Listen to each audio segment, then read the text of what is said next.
Having done my placement at the first term of the second year, coming back into the academic work is quite difficult.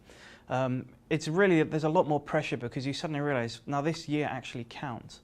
Where the first year is all about learning how to do the work, learning how to be a student and how to produce work in a certain way, how to produce essays. The third year is not, you're not learning anymore, you're doing it and it's being graded and it counts towards your final grade. So there's a lot of pressure. On my course, this term, I've actually got 5 exams at the end of the term, so the amount of pressure that's on at the moment is pretty scary. But at the same time, it's great to be back at the university, it's great to be back here with my fellow students, because that was something that I really missed when I was on placement. You suddenly realise how much of a community that the university had become.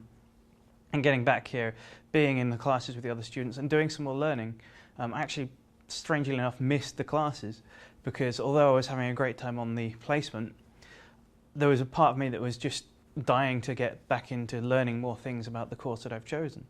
Going forward to the third year, I think I'm really looking forward to doing my dissertation. I know that sounds very strange and most people panic, but I've had so many ideas, some of which I've had to already put on the back burner. One of which I actually got told was too ambitious even for a PhD, so I think that one's definitely not going to get done. But as I've been going through this term and through the whole couple of years so far, I've just been sat here going, what do I want to do at the end of this? You know, what is my dissertation? Which of these topics do I really enjoy the most? And it is quite hard to pick. I genuinely enjoy my course and I enjoy almost all parts of it.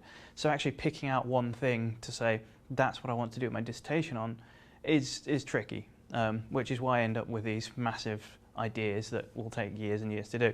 I think coming into my second year, if there's things that I wish I'd known, the fact that it is so much more work, everyone says it, but you don't really realise it, you don't really understand it until you're there. And if, like me and like many other students, you don't keep up with the work properly through the year, you get to the now, which I'm about to sit my exams in a couple of weeks, and you realise that, wait a minute, I've got a lot of notes to write up and a lot to learn in a very short time. So I really wish someone or myself had, you know, given me a kick up the posterior and said, you know, really keep on top of the reading and the lecture notes and things through the year so that you can use that panic time before the exams for revising, not for doing the stuff you should have already done.